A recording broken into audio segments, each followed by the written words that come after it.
Hello friends, నేను మీకు ఇవాళ పన్నీర్ బిర్యానీ ఎలా చేస్తారో చూపిస్తాను. దాని గురించి మసాలా చేసుకోవాలి ఇంట్లోనే. ఇది 2 స్పూన్లు, అంటే ఈ స్పూన్తో 2 స్పూన్లు ధనియాలు, 1 స్పూన్ మిరియాలు, తర్వాత ఒక 7-8 గ్రీన్ ఇలైచి, తర్వాత ఇదేమో జాయిఫల్, తర్వాత దాల్చిని చెక్కలు, ఇవేమో చక్రీ పూలు, లవంగాలు, తర్వాత జీలకర్ర 1 స్పూను, దాల్చిన చెక్క, తర్వాత ఇదేమో 2 తేజ్పత్రి, తర్వాత ఇదేమో నట్మెగ్ అంటారు. ఇది చాలా ఘాటుగా ఉంటుంది, అందుకే చిన్న మొక్క తీసుకున్నాను. ఇదేమో బిగ్ ఇలైచి అంటారు. ఇప్పుడు ఇవన్నీ ఇందులో కొంచెం కసూరి మెత్తి కూడా వేసుకుంటారు. కసూరి మెత్తి ముందే వేస్తే ఇది మాడిపోతుంది అన్నమాట. అందుకని ముందు ఇవన్నీ వేయించుకొని తర్వాత లాస్ట్ స్టవ్ ఆఫ్ చేశాక అప్పుడు ఈ కసూరి మెత్తి వేసుకోవాలి. ఇదిగోండి, ఈ మసాలాలన్నీ వేసిస్తున్నాను. ఇది మీకు ఒకసారికే కాదండి, అంటే మీ చేసుకున్న క్వాంటిటీని బట్టి మసాలా 2-3 సార్లు వాడుకోవచ్చు. ఎప్పుడు హై ఫ్లేమ్లో వేయించుకోకూడదండి. ఇవి అంటే హై ఫ్లేమ్లో వేయించుకుంటే తొందరగా మాడిపోతాయి. ఇవి కొంచెం వేగాక అప్పుడు కసూరి మెత్తి వేసుకోవాలి.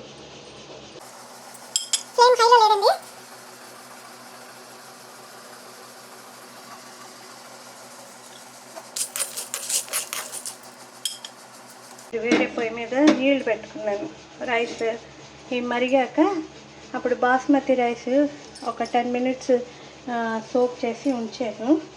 బాస్మతి రైస్ సోక్ చేసి ఉంచాను.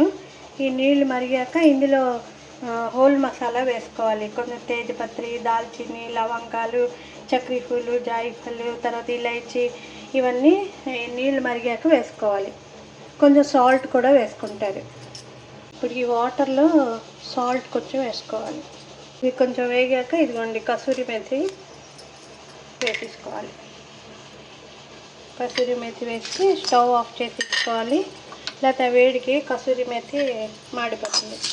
ఇవి కొంచెం చల్లగా అయితే ఇవి గ్రైండ్ చేసుకోవాలన్నమాట. ఇదిగోండి, ఇప్పుడు మనం మసాలాలు వేయించుకుందాము. కొంచెం కడాయి అంటే కొంచెం మందపాటి కడాయి పెట్టుకొని కొంచెం ఆయిల్ వేసుకొని ఇది నెయ్యి కూడా కొంచెం వేసుకోవాలి. నెయ్యి వేసుకుంటే టేస్ట్ బాగుంటుంది. అచ్చు నెయ్యి వేసుకున్నా మనకి అంటే కొంచెం హెవీగా అనిపిస్తుంది.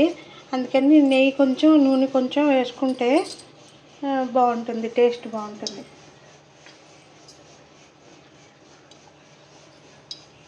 ఇదిగోండి, ఇందులోకి తేజ్పత్రి, కొంచెం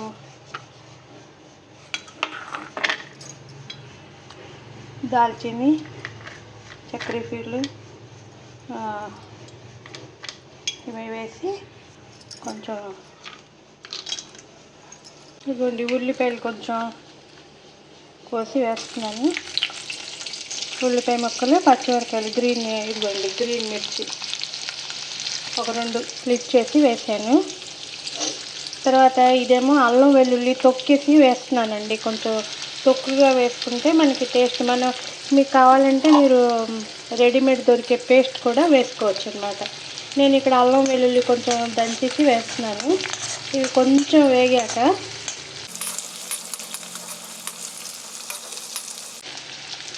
టమాటా ఒకటి కోసి ఉంచానండి, అది వేస్తాను. ఇవి కొంచెం ఉల్లిపాయలు కొంచెం అంటే ట్రాన్స్పరెంట్ ఇది వచ్చాక, మీకు తెలియని కాదండి, నాకేదో వచ్చినాయి ఇంట్లో, నేను నలుగురికి చెప్పుకుంటే నాకు సరదాగా ఉంటుందని చెప్తున్నాను, ఏమనుకోకండి.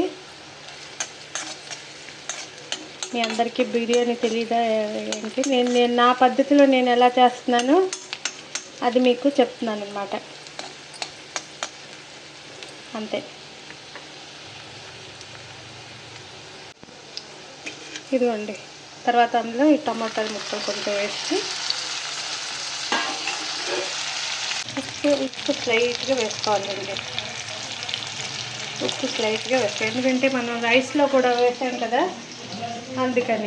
అందుకని కొంచెం టమాటాలు వేసాక కొంచెం స్లైట్గా ఉప్పు వేసుకొని మూత పెట్టేసుకోవాలి. కొంచెం టమాటాలు మగ్గాక అప్పుడు మిగతావన్నీ వేసుకోవచ్చు. ఇది ఒక 80-85% ఉడకాలన్నమాట. ఇంకా ఆనియన్స్ వేయించి పెట్టేసుకున్నాను. ఇది ఒక పక్కన లాస్ట్ పనికి వస్తాయిలేండి. ఇవి రైస్ ఉడికిన తర్వాత అప్పుడు మీకు చూపిస్తాను, అంటే బిర్యానీ ఎలా కలుపుకుంటారో ఏంటో.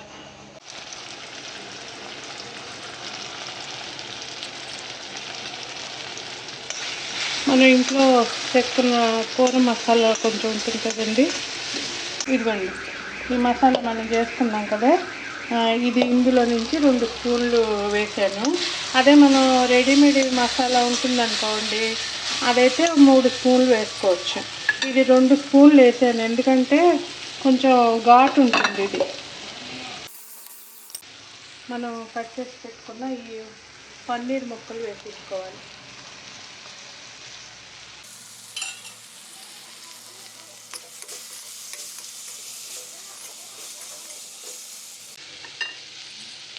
కొంచెం వేగాలండి, కొంచెం వాటర్ వేసుకోవాలి. అంటే ఇది కొంచెం ఈ పన్నీర్ ముక్కలు మసాలా పట్టాలి కదా పన్నీర్ ముక్కలకి, అందుకని కొంచెం వాటర్ వేసుకొని కలబెట్టి కొంచెం ఒక్క 2 మినిట్స్ మూత పెడితే సరిపోతుంది. బాదం పప్పులు కూడా వేసానండి, కొంచెం నానబెట్టి చెట్టకపోతే నేను బాదం పప్పులు కూడా వేస్తాను, బాగుంటుంది. నేను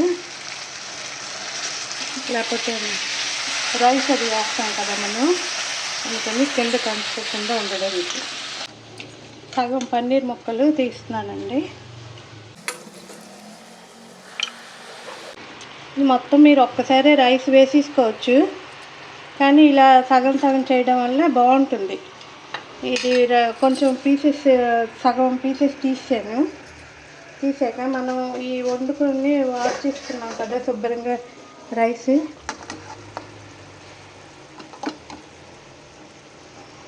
ఇదిగోండి 70% ఉడికిపోయింది, మెత్తగా అయిపోయింది చూడండి. ఇప్పుడు ఏవైతే మనం ఈ మసాలా వేసాం కదా, వీటిలో హోల్ మసాలా ఇవి తీసేసుకోవాలి, వేసుకోవాలి ఈ కడాయిలో. కేసర్ ఇప్పుడు ఇది ఆప్షనల్ అండి, వేసుకోవచ్చు లేకపోతే లేదు. మనకి కొంచెం కలర్ఫుల్గా కనిపిస్తుందని వేస్తున్నాను. అది వేసిన తర్వాత మన ఈ ఫ్రైడ్ ఆనియన్స్ చేసుకున్నాం కదా, అవి కొంచెం వేయాలి. ఆ తర్వాత కొత్తిమీర వేసి అప్పుడు మళ్ళీ మిగిలిన పన్నీర్ ముక్కలు కర్రీ ఇది వేసుకొని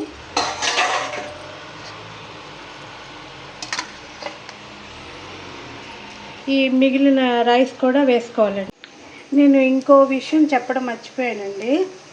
ఇప్పుడు బిర్యానీ ఇది అయినాక మూత పెట్టే ముందు కొంచెం ఒక చిన్న స్పూన్ కేవడా వాటర్ వేసుకుంటే చాలా బాగుంటుందండి. అది నా దగ్గర లేక నేను వేయలేదు, కేవడా వాటర్ అయిపోయింది, అందుకని అది కొంచెం ఒక స్పూన్ చల్లుకుంటే చాలా బాగుంటుంది. ఇదిగోండి బిర్యానీ అయిపోయి ఉంటుంది. వావ్, చూడండి ఎంత ఇది మీరు ఇలా సైడ్ నుంచి తీసుకోవచ్చు, లేకపోతే కలపెట్టుకోవచ్చు, మీ ఇష్టం. ఇదిగోండి చూసారా ఎంత బాగా వచ్చిందో.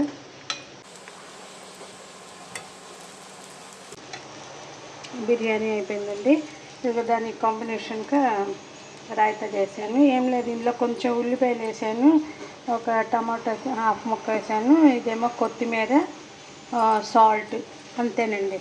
మనం కావాలంటే కుకుంబర్ ముక్కలు ఉంటే వేసుకోవచ్చు, నా దగ్గర కుకుంబర్ లేదు ఇవాళ. సో ఇదేమో ఈ వెజ్ బిర్యానీకి ఇది కాంబినేషన్ రాయితా చేశాను.